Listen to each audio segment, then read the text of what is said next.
বাংলাদেশের মাটিতে প্রায়শই বিদেশি সবজি চাষের চেষ্টা করা হয়। এ সকল প্রচেষ্টায় ব্যক্তি উদ্যোগ থাকে খুব কম। তবে রাশিয়ান সবজি চাষ করে এক উদ্যোক্তা পেয়েছেন সফলতা, কয়েক বছরে হয়েছেন লাখপতি। পাবনার রূপপুর পারমাণবিক বিদ্যুৎ কেন্দ্র নির্মাণ প্রকল্পে কাজ করতে আসা রাশিয়ানদের খাবারের চাহিদা পূরণের চিন্তা থেকে এই উদ্যোগ।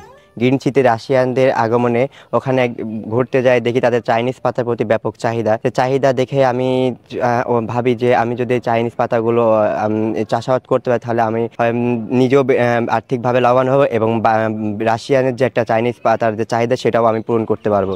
কলেজ ছাত্র আব্দুল কাদেরের জন্য শুরুটা ছিল বেশ কঠিন। মানুষের নেতিবাচক কথা শুনেও মাত্র 3 কাঠা জমিতে চাষাবাদ শুরু করেন। এখন তার জমির পরিমাণ প্রায় 3 বিঘা।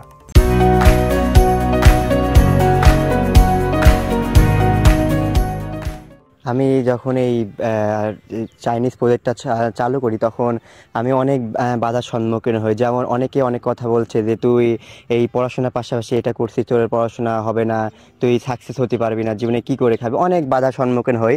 তো সবারই সমাজে যারা কৃষি উদ্যোক্তা বা কৃষকের যে একটা প্রাধান্য সেটা সমাজে কেউ দিতে চায় না কেন জানো।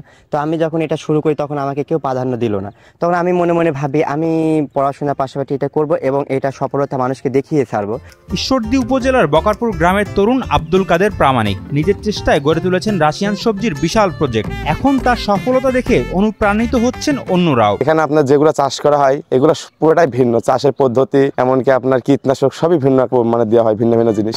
এই উদ্যোক্তা জানান রাশিয়ান এক নাগরিক ও তার বন্ধুর মাধ্যমে কিছু শাকসবজির বীজ সংগ্রহ করেন।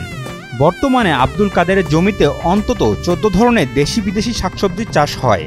চাহিদা অনুযায়ী রাশিয়ান সবজির যোগান কম থাকায় সম্ভাবনা অনেক বেশি। কৃষি সম্প্রসারণ অধিদপ্তর আমরা টেকনিক্যাল সাপোর্ট তাদের দিয়ে থাকি। চাষ পদ্ধতি, সার ব্যবস্থাপনা, পানির ব্যবস্থাপনা, আগাছা ব্যবস্থাপনা এবং সবকিছু মিলিয়েই আমরা তাদেরকে সহযোগিতা করে থাকি।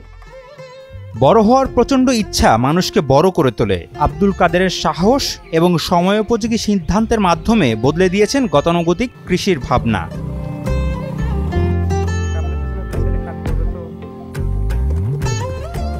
পাবনা থেকে মোহাম্মদ রাজীব জোয়ারদারের পাঠানো তথ্যচিত্রের ডেস্ক রিপোর্ট, শাহেদ আলম ফাহিম, কালের কণ্ঠ।